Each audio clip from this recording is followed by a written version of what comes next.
Hi. Hello. Good morning. My name is Helena McCabe. I'm just kidding. No, I have the fortunate luck to work with Helena.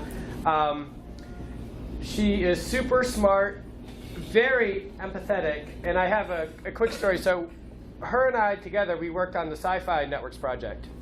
And so they're shooting us all these tickets, and we're trying to wrap them up before we roll out the project. And she's spending all this time to do all this accessibility work, which is what she's talking about, you know. So she's in there creating all these hover states and getting them to work, and they kind of shut it down because they didn't want it to look different. So she wrote all this extra code. So if you actually click, if you tab instead of click, it'll actually give you this those hovers or those focus states, so it could work. And she was doing this like after she actually rolled off, just committing free work because she knew that this was going to help people, and it was kind of a prominent project. And for that, thousands of people are better able to live their lives. That's kind of about it. Welcome, Helena.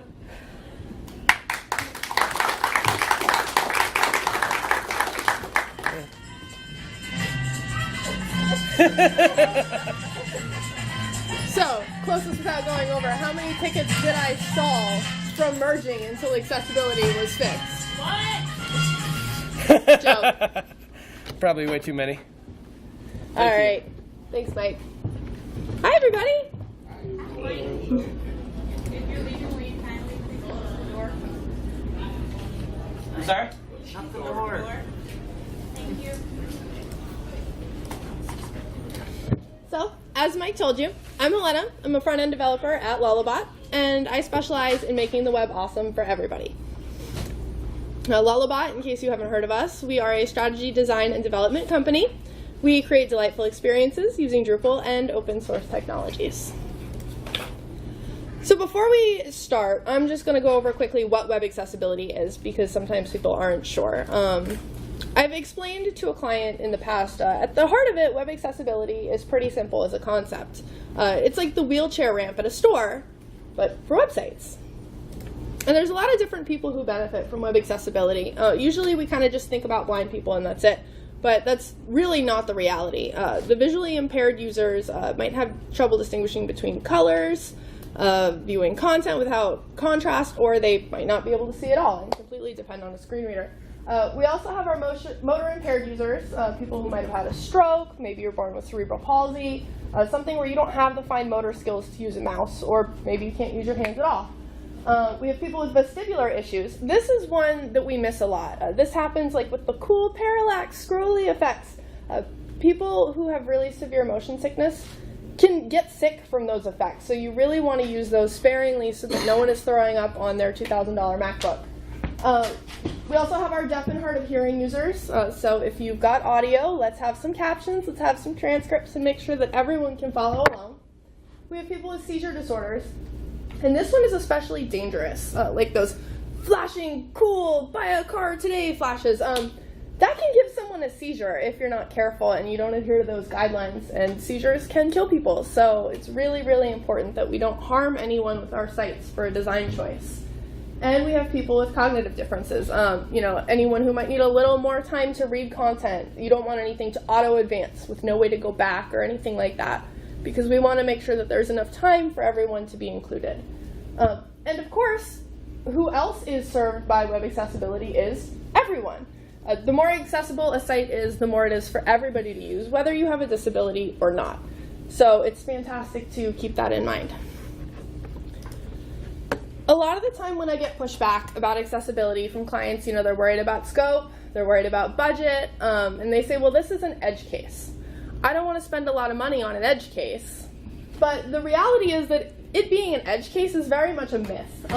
We have 18.55 million more severely disabled people in the United States, and there are people living in the entire state of New York. So that's a very significant population. We have our little illustration here. So if you told your client, we are ready to launch, we are ready to go, website works perfectly, except it won't work in New York. But other than that, it's good to go. I'm pretty sure they would call that a launch blocker. There is no way they would let you launch that. So keep that in mind. We also have more than twice as many people with disabilities in the US. These aren't severe disabilities. This is any kind of a disability. As the entire population of Australia. So when you think in those terms, that's a very significant amount of people. That's 56.7 million people that have some sort of a disability just here in the US. Does the, out of curiosity, is the severely disabled included in the number of Yes, disabled? it is. Okay. Yeah, that includes severe and non-severe. So I think we've all bought something online. We all do that now. It's very integrated into shopping. And most of the time we really could have probably driven down the road to the store and got it in a few minutes. But we're like in our pajamas and we don't feel like going and it's a pain. You know, ew, who wants to spend 20 minutes going to the store if you can go on Amazon and have it delivered right to your door that day? So if you're anything like me, this picture of typing a credit card into the computer sums up a good portion of your purchases, unless you've memorized all your credit cards like me. Anyway, but imagine that you're blind and you need to buy something on a specific site that's like a specialty site, but the accessibility that you would have needed on that site is broken. You'll have to go to the store. You can't use the site, which means you're not able to hop into a car on a whim. You'll have to navigate public transit blind, or you'll have to get a ride from a friend, or you'll have to call a ride-sharing service. It's called Schmoober. And they won't always pick you up, because if you have a guide dog, they might not want your dog in their car, which they're not supposed to do, but it does happen. Joke, or is there really a thing called Uber? What? Is that a joke, or is there... Joke, yes. Oh, okay. So that costs money. Uber isn't free. Public transit isn't free. You'll have to pay money for that. So once you get to the store, you'll have to ask an associate or your friend for a hand finding the item, since you can't see the shelves, and you'll probably pay more for it too, because most of the best deals are found online. So you're shelling out again. And then you'll need public transit or your friend or Schmoober to get home again. So you're shelling out again. So a lot of blind people are pros at being blind and shopping. They do it all the time. That's how they shop. But a quick errand is more work and often more expense when you have a disability. So it's kind of, well, if you're quadriplegic and you live independently, which a lot of quadriplegic people do, you might need to call paratransit and wait for the bus to come get you, unless you live within wheeling distance from the store. But if you're calling paratransit, you're likely waiting for a pickup time in an unreasonably long time frame. Like, kind of like waiting for the cable guy, but you need to go to Publix. You had to call the day before. The day before? Ooh. Yeah, so I spoke with this girl, Kathleen, and she writes a blog called The Squeaky Wheelchair, which I highly recommend. It's a fantastic blog. But she pointed out that spontaneity is often a luxury for the able-bodied. In her words, she said, "If there's one thing I could say to summarize what makes my life unique from that of the average 22-year-old, I would say, damn, this existence gig takes a lot of planning." She also went on to say, "Spontaneity is like that distant relative I've seen in photo albums and heard a few weird stories about, but never actually met. I know he exists and that others have met him, but he's just an idea, so I smile and say he sounds like a lovely guy. Then I go back to figuring out what time someone can help me bathe next Friday. If that cute cafe I wanted to try can accommodate a wheelchair. If I can get a ride to work, to school, or to a friend's house. Normally, the only spontaneous thing I expect is the spontaneous combustion of my ancient paratransit bus. I'm used to some serious planning. Long ago, I accepted that spontaneity and I, for the most part, would be strangers." So being able to run out to the store and be done with your errand in 20 minutes is very much an able-bodied privilege.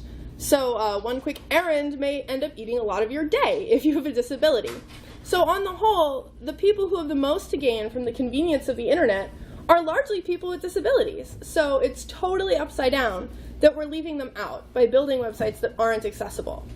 It's important to keep in mind as a developer that saving yourself 20 keystrokes while working on a project might change someone else's plans for the entire day. So we'll go over the core principles really quickly. These are the core principles of accessibility. It's the foundation. And it's not about like a hard rule, although we do have guidelines. But the core principles are more about the idea of this. It's the spirit of these foundations. And it's perceivable, operable, understandable, and robust. And it's really just about understanding the needs of users. So perceivable means that users should be able to perceive your content. There should be a route from the computer into your user's brain, be it auditory, visual, by a Braille converter. You need some way to get the content from your site to your user's brain. It should also be operable.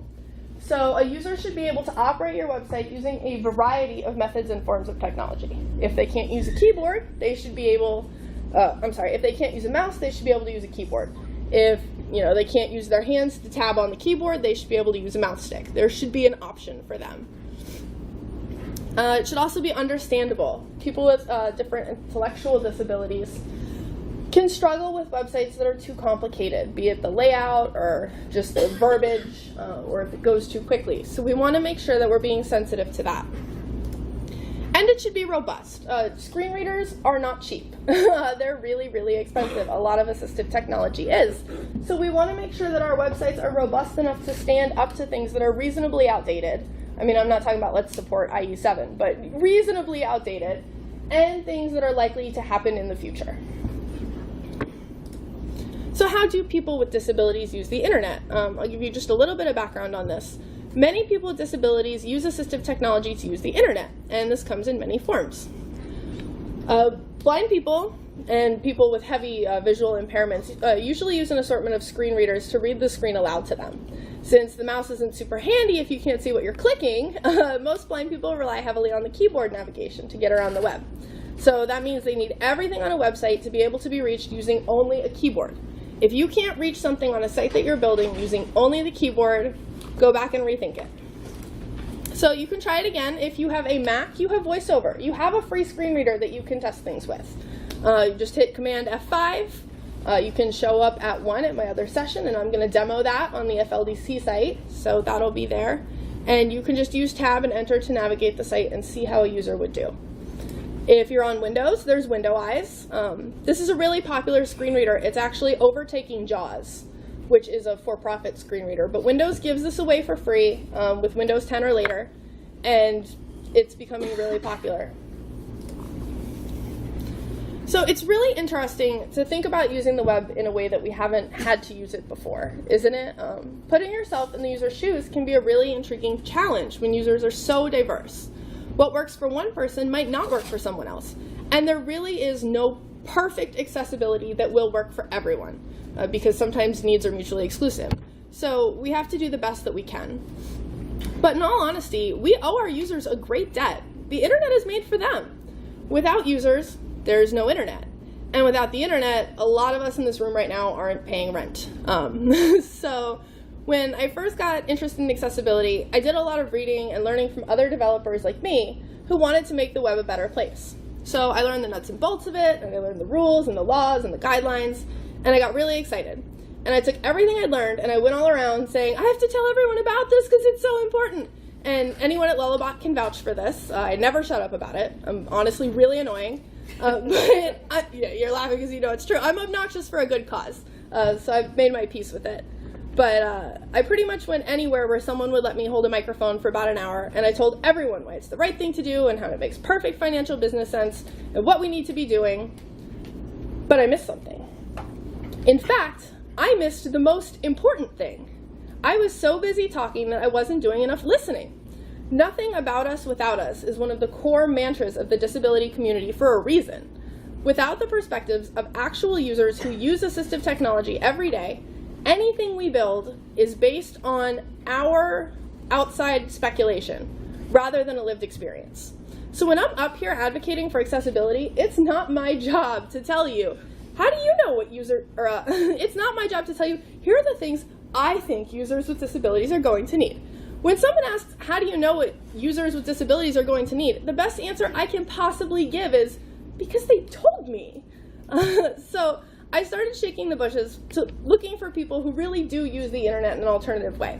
And at first I was really worried that I wouldn't be able to find enough people that would be open to letting me interview them to get a good population of sample perspectives.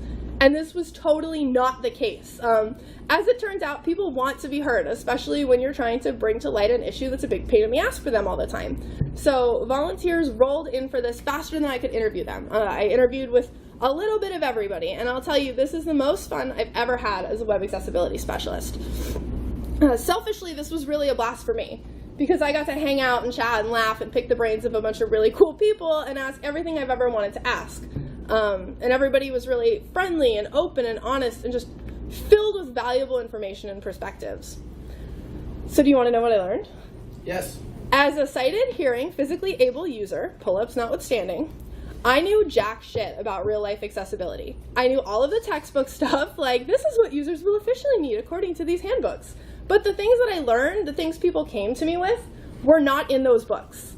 I learned more about accessibility in a month just talking to ordinary people about their needs than I learned in years of accessibility book learning and training. So as much as I want to thank you for lending me your ears and your minds for about an hour today, I can't tell you as much as our users can. It's not about me. It's not about us as developers. It's about our users and their needs. So I'm going to tell you what they said in their own words. So this is our first user. Her name is Sarah Ruh. Her mother is Deborah Ruh. She runs Ruh Global, which is an accessibility firm. She's an adult disability advocate. She's an artist, a speaker, a model, a dancer, an author, and a trainer. She works for Ruh Global, and she works for Nordstrom, and she's proud to have Down syndrome. And I love this quote from her. She said, "Why would you want to hide? Let's all be us. I strive to be the best me every day. No shame. Flaws are beautiful and make us unique." So, I picked her brain a little bit on what she likes, what she doesn't like on the internet, and she said, well, websites confuse me if they have pop-up windows or take my focus away. I also get confused with italics or fancy fonts. It helps me to have clear language, clean design, and good white space. I like lots of colors and graphics, audio and video. The more interactive the website is, the more I like it, as long as it's easy to navigate and easy to interact. I do better when the website has a consistent look and feel so I can learn the layout quickly. So she had a lot of great insight there. Sorry, I need a quick sip. All right. Our next user spotlight was Casey Matthews. He's an access technology specialist at Lighthouse, which is a source for the blind around here, and he teaches classes on assistive technology to students who are living with vision loss who want to get computer skills to remain savvy or return to the workforce. So he knows what he's talking about because he's both tech and he's blind himself. And he's also a gamer, so we had lots to talk about. But he was just a delight, a really funny guy. The first thing he wanted to talk about was crappy accessibility. And he said, I'm not going to call any companies out right now, but he said there's a company called something something, and they have steadfastly remained non-accessible. It's a really nice service because they take you from Miami to Orlando, and there's plenty of space for service dogs, but making a reservation online is a major pain in the butt. To add insult to injury, if you call to make a reservation over the phone, they try to get you to use the website. There's a fee for booking over the phone, and when you explain that their website isn't accessible, they just have an attitude like, well, that's not our problem, and they just don't care. They're a small company, and I guess they just don't feel like it's a big enough deal. Well, we just won't use you guys. It's kind of a shame, you know? So this kind of goes back to what I was talking about before. You know, you shouldn't charge people to have a disability. That's crummy. Don't do that to people. So he also said for a couple of weeks, a popular ride-sharing app, let's call it Schmoober, updated something in the app, and it was a lot harder to use than it had to be. It was preventing some users from being able to make trips using assistive technology and get their rides. Some people could get somebody to assist them in the app when they needed it, and some people said, well, I guess I won't be going anywhere today. So he also does a little bit of web development, picked his brain there, and what he had to say right off the bat was, Drupal 8 is awesome. I do some websites volunteering for people, and I've got to tell you, they did a fantastic job making it accessible. They've got hotkeys that get you into the different tabs in the menus and drop-down menus. Everything works with screen readers. Everything is HTML5. ARIA speaks when it's appropriate, and it's just an awesome example of what it can do. I've personally been waiting for Drupal 8 for a long time because I knew they were going to have some of these accessibility fixes. I'm so glad it's finally here.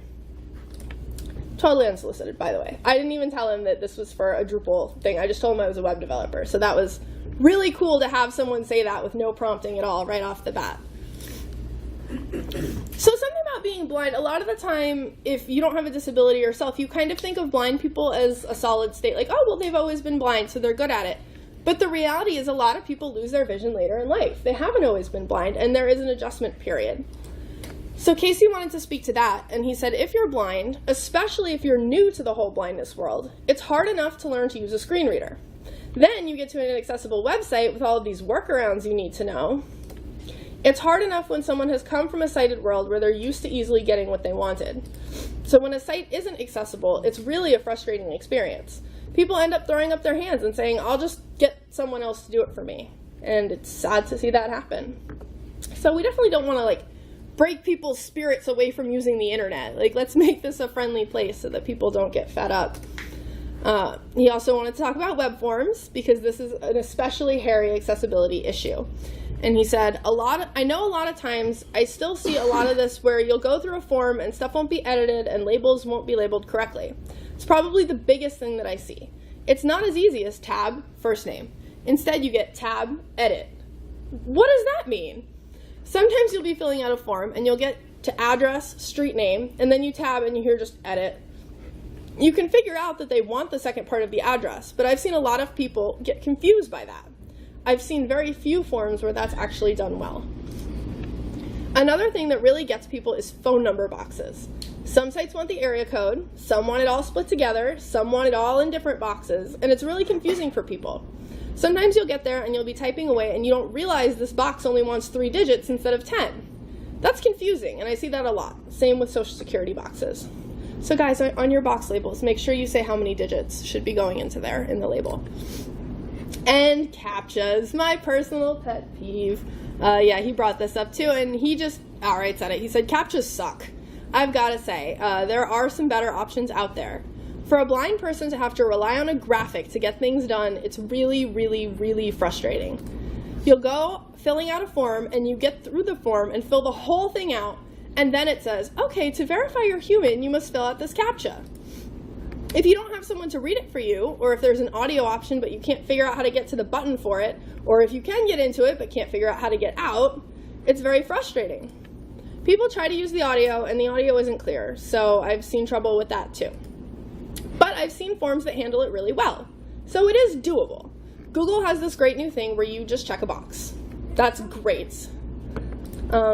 And people who are new to using a screen reader can get so frustrated after going through so much work to fill out a form and then not being able to submit it that they won't even want to use technology anymore. They decide that it's more trouble than it's worth after having frustrating experience after frustrating experience, and they totally give up on the computer. And it makes me sad to see that. And alternative text. He said, this is a little outdated now, so now it's been a while, but Facebook has actually started doing auto-captioning of graphics. When somebody posts an image, they try to provide instantaneous alt text to an image. It's pretty crude text that comes back with 2 people in a park. So it's not a lot of description, but it's better than nothing. A blind person, instead of just ignoring someone's graphic post, they can at least have some idea of what it is. They can engage in that dialogue a little bit more. Twitter recently, right after that, included spacing for people to include their own alt text for graphics. They don't have to, but they can include alt text. I wish they would have made it a requirement, but little things like that crop up show that people are paying attention to accessibility. These things do make a big difference for people. I'm going to do a quick aside here. If you have Twitter, which I'm sure most of us do, it is a setting in the app you have to turn it on. But just go into your app settings and turn on the captioning. And then if you're posting a graphic or an image or a meme to Twitter, you can put alt text on that so that other people can enjoy what you're writing if they can't see it. So let's talk about alternative text. If you're blind and there isn't any, this is what an image will look like to you online. What are we looking at here? We don't know. Could be anything. So let's say that there's some good alternative text here. Now our image might look more like this. So 2 zebras stand side by side looking at the camera in the savannah's dry grass. The background is dotted with trees. You kind of have a picture in your head of what's happening, right? And best for an alt text, try to keep it like a tweet. As much information as you can get in something relatively shortish. Don't write a book, but that's a good start. Was this pretty close to the picture in your head? Yeah? All right. So sometimes we have SEO guys, and sometimes our SEO guys have bad ideas. And they will tell you, I know a great way to get up on Google. You know that alternative text slot? Let's do this.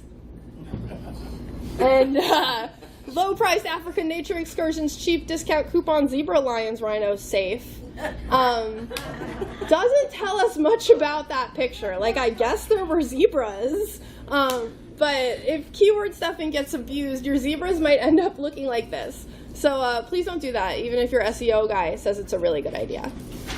Thanks for the zebras, Sajad. What? Sick me on him. The other thing Casey wanted to talk about was restaurant menus. He said this is a really, really big deal. So if you're developing for a restaurant, keep an open mind. He said, of course, a blind person can't just grab the menu and find out what's on it. A lot of the time we'll get the menu from the website. Some restaurants won't update the menu for 3 or 4 years, or they'll update the menu by putting up a graphic or a PDF. When you do this, you're leaving some people out. I wish all menus had nice headings and were HTML based. It would be a dream come true. And on video games. He said, I really have to give Microsoft some credit because they're in the early stages of making their Xbox consoles accessible. They made a really good point in one of their accessibility talks. Most of the time, we think about screen reader technology for productivity, but we want you to be able to get in here and get to your games. A lot of the time, I think big companies don't see the benefit or the point. They don't think of blind people wanting to have fun and play games. And there's a huge blindness community that loves to play games. But unfortunately, most of the games that we have access to are 15 or 20 years old. There's not really a big attempt to make a really mainstream game that all of your friends are playing that's popular, accessible. I used to have vision, never great, but some, and I used to play video games, and I miss those days. Obviously, something like Halo or Call of Duty would be way more difficult than others, but it would be really cool if something like that happened. So I also spoke with Casey's coworker, Mike Fox, who was a cut-up. He just had me laughing the whole time. But Mike is a software developer who is visually impaired. He recently presented at last year's Assistive Technology Industry Association's conference on his innovations to streamline digital workflows for Lighthouse call center agents who are visually impaired. So not only is Lighthouse an organization that supports the blind, but they also hire the blind, which, as they should.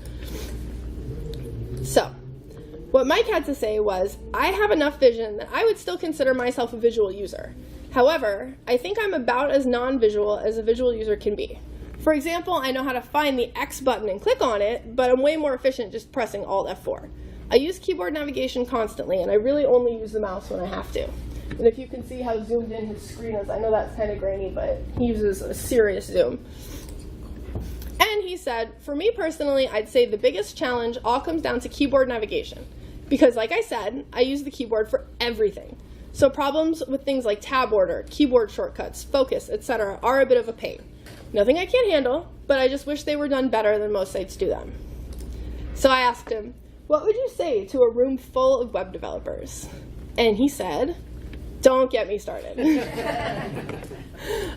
he went on to say, if you choose to use a content management system, I recommend Drupal. It's accessible right out of the box, right down to the admin UI. Totally didn't tell him to say that. He also said, if you choose to use a JavaScript framework, I recommend Dojo. It was developed with accessibility in mind, and its documentation even lists all the navigation keys and known issues with different assistive technology. It comes with some fantastic accessible UI widgets out of the box, and it's easy to create your own if you have to. And he mentioned, if you choose to use pure JavaScript, I strongly recommend contacting technology@lighthouseworks.com. Who am I to begrudge a man a shameless plug? Our next user I spoke with was Adriana Malozzi, and I don't know how she found the time to talk to me because she is crazy busy. She is a 36-year-old with quadriplegia cerebral palsy who has been living independently in Boston, Massachusetts for over 18 years, and she serves on the board of directors for Commonwealth Community Care and on the regional board for Easter Seals, Massachusetts. Using a keyboard with a mouse stick or head pointer is the lowest tech way of accessing a computer and more prevalent than the more sophisticated and expensive options. For this reason, it is imperative that websites can easily be navigated with just a keyboard, the ability to tap between links, menu options, etc. So it's interesting that even though her disability is very different from Mike and Casey, they still have the same needs. So if there is one thing you have time to make sure is right on a website, make it the keyboard. Make it the keyboard. So this is a guy using a mouse stick. Blind users are not the only people who rely heavily on the keyboard. But some people may need to use a mouse stick or another form of assistive technology to navigate. This is why it's especially important to be considerate with how many tabs someone might have to do to reach something on your site. You don't want it to be, well, they can eventually tab to it. No one wants to tab all day to get to a button, so try to minimize the amount of tabs it takes. Using skip links over your navigation and being sparing with how many links and items appear on a page can make your site a lot more enjoyable for keyboard and mouse stick users. And then Adriana went on to say, assistive technology used by those with mobility impairments for accessing computers is basically a replacement of the conventional methods, being the keyboard and mouse trackpad trackball. So in theory, if a site is completely browsable by just using the keys on a keyboard in conjunction with the accessibility features of the operating system, mouse keys and sticky keys, then it's accessible using any assistive technology. Oh, and she has a blog too. It's handicapthis.com. Team Adriana Malozzi. And I talked to Michelle Headley. She is English, and we actually still talk a little bit. She's really cool. Michelle is from the northeast of England, and she's been severely deaf since birth, and has seen how technology has changed and enhanced her life by way of access. She's also seen that access be prevented when digital media is used without subtitles. She is passionate about provision of subtitles for the 11 million British people with some form of a hearing loss, and of course more around the world. And I also spoke with Ellie Parfit. Ellie is 19, she's a profoundly deaf blogger, and she's passionate about deaf activism. She's a brand ambassador, and she writes for Phonic Hearing Like Me community blog. She chronicles her adventures on her blog, Day in the Life of a Deafie. So because they had a lot of similar things to say, I put them together and we'll switch back and forth. But Michelle said, any website that uses visual presentation to get their point across or to demonstrate facts needs subtitles. The BBC are a prime example. They use video instead of text to present various news. Without subtitles, I can't access that piece of news at all. It used to just be 1 or 2 items, but now they continually use this method to get their facts across. And Ellie also kind of expanded on that, and she said, one thing I'm really passionate about is captioning or subtitles. When there aren't subtitles on videos, especially on websites, I can't follow them because I'm a lip reader and I can't hear what they're talking about. Remember, live streaming captions do not work. They're not accurate, like YouTube's automatic captions. If subtitles aren't an option, provide a written transcript. Perhaps consider sign language videos too. And then Michelle said, the other thing that I would want from websites, and this is dependent on the service being provided, is a chat online facility in place of or as well as a phone helpline. This has proved invaluable to me from companies where I can resolve issues independently without relying on a third party to make a phone call. And Ellie said, it really bugs me when sites don't provide email addresses. Not all deaf people can use the phone, and email or text is often the best communication method for us. It's always a struggle trying to get in contact with some companies. I end up having to use Twitter to ask for an email. So make sure we're being considerate to our users and providing alternate methods of access instead of just a phone number. As web developers, we're craftsmen. Craftsmen take pride in their work. We don't hang our hats on sewing sloppy stitches. Our goal is to build something beautiful and functional and elegant. And if we have millions of people who cannot use what we have built, it doesn't matter how great everything about it is. After everything we've talked about today, I'm hoping that you will reconsider next time you feel like cutting a corner. I hope you'll take the 10 seconds to put that accessible text in. Not for the sake of ADA compliance or to fulfill a requirement on a ticket, not because I'll keep your ticket in peer review and refuse to merge it until you fix it, Mike, although I totally will. Sorry, not sorry. Do it because you give a damn about the other human being on the receiving end of your work, who will otherwise have to spend their afternoon going to the store to purchase something that they could have bought online in 10 seconds if you would have typed 45 more characters to build the button right. Put the captions on your videos. Not because the ADA says you should, but because Frank should get to watch Game of Thrones at the same time as all of his friends without having it spoiled for him on Facebook by the time the captions come out. Let your work shine. Take pride in it. Be hungry to learn, hungry to perfect your craft, hungry to include more people in whatever you're building today. Helen Keller once said, alone, we can do so little. Together, we can do so much. And I truly believe in all of us. An inclusive web isn't a pipe dream. It's something that can be real if we all pitch in. Let's work together and make the web awesome for everyone. Thanks for listening.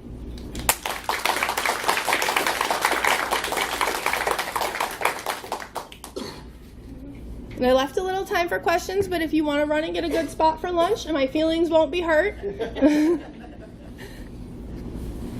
want to plug your next session too?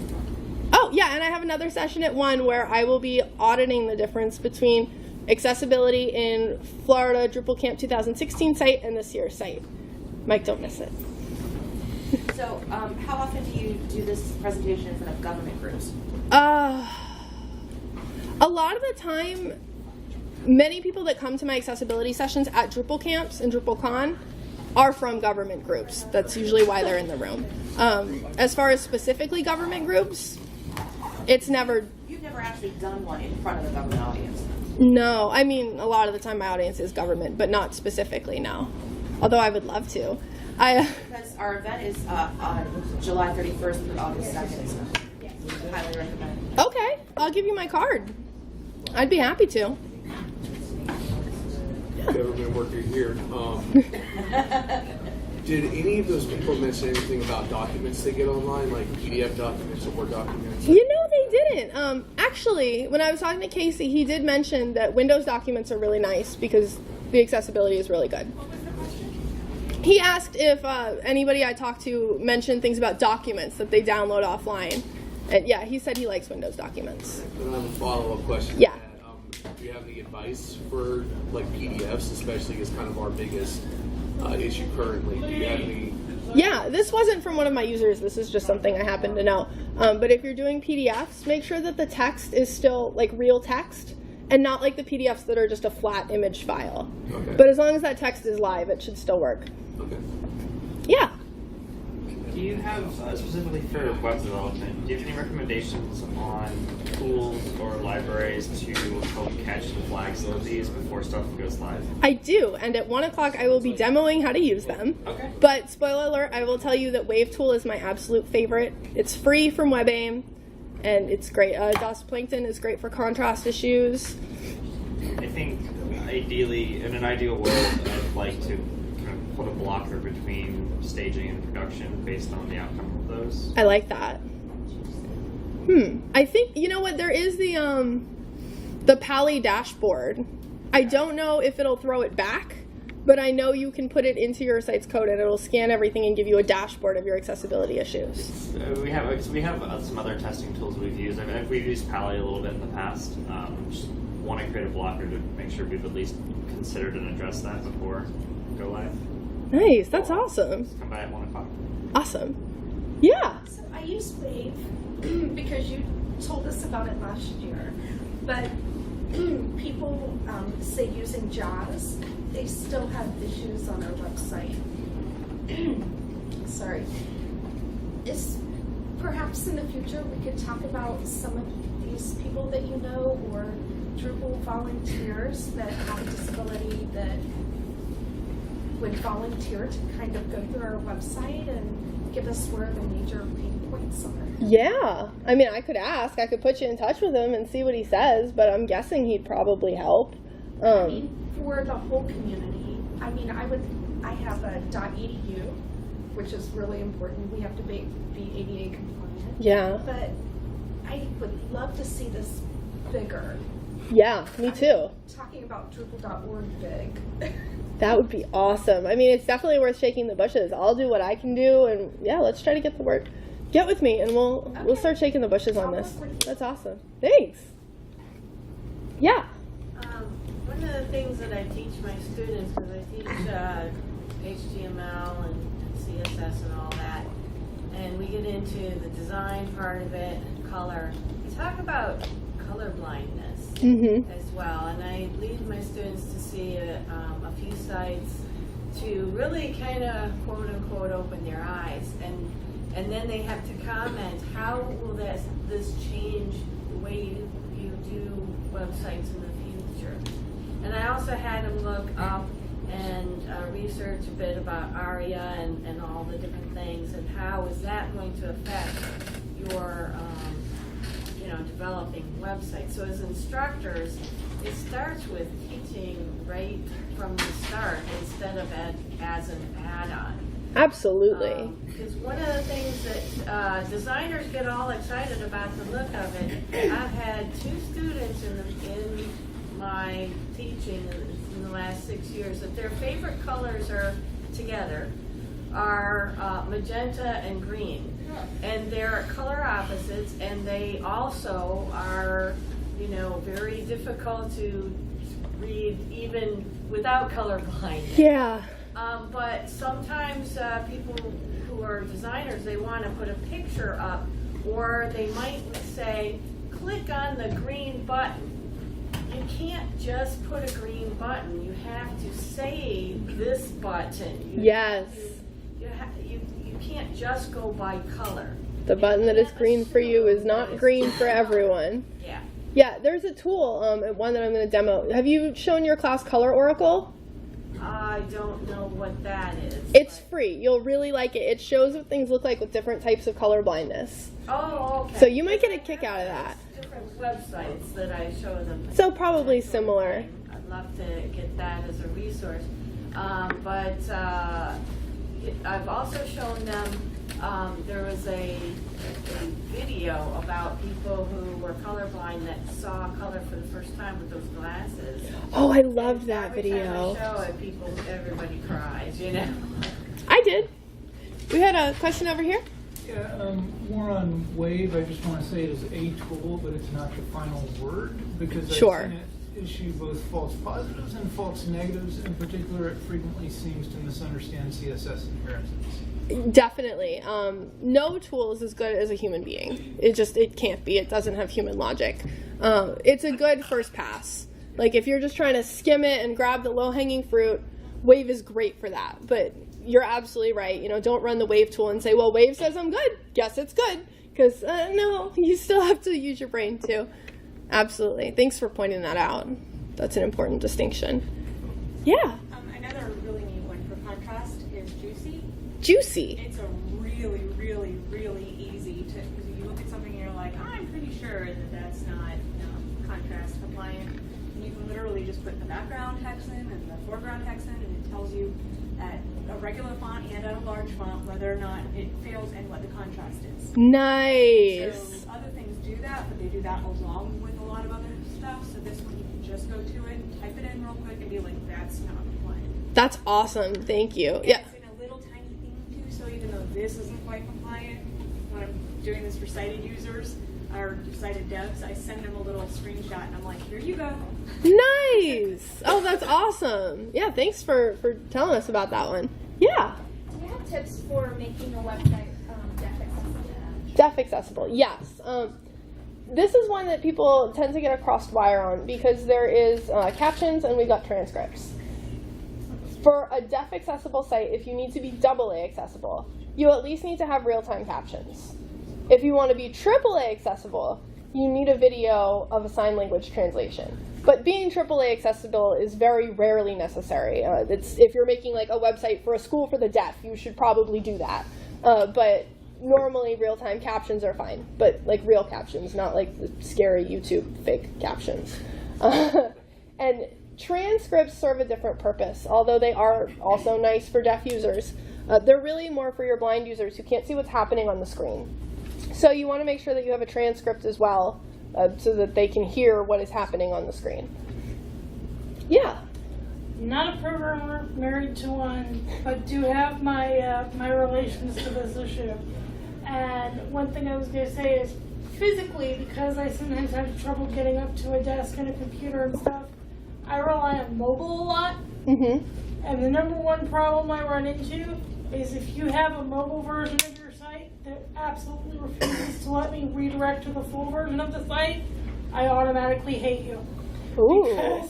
Because if your mobile version doesn't let me attach something or do something, that your full version is going to do, and I try to go to the full site, and it goes, no, you really want the mobile site. No, and now I don't want to work with you. I've got to go find some other way to do this thing that I have to do. Oh, wow. I have a student platform that UCF uses, and the app that they have for it will let you do some things. The mobile website will let you do completely different things, and the website through the desktop will let you do completely different things. So sometimes just trying to turn something in takes, okay, we'll start here. Now that didn't work, now I have to go through here, now I have to go through there, and if you're on a deadline, this really sucks. So please remember that mobile stuff isn't just there to be smaller and cuter. It's actually sometimes useful for those of us who have difficulty dealing with the big giant machines. Thank you. Oh, good for, yeah, thanks. That's a great tip. Can I quote you on that? Yes. Awesome. What is your name? I give it to you afterwards because Yeah. my is... Okay, yeah, I'll grab you afterwards because I do want to get that from you. But thanks for pointing that out. You bet. That is both bad accessibility and bad UX. You should never remove functionality.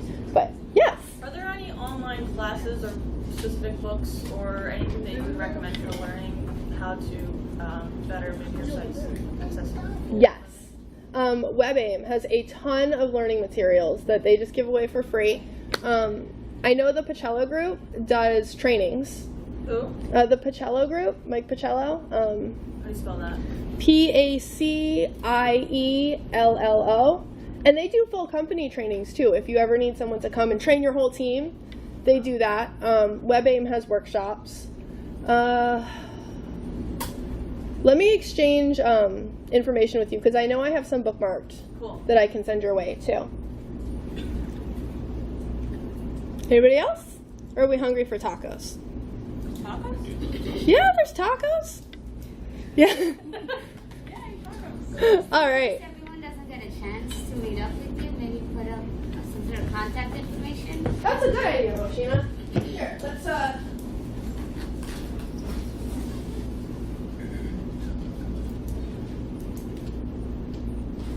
What would I do without you? Here are my business cards. If anybody has questions, I may not answer the same day, but I will answer you. And you're good about tweeting. Yes, and I'm good about tweeting. If you tweet at me at Miss Helena Sue, it'll ring my phone and I'll answer you right away.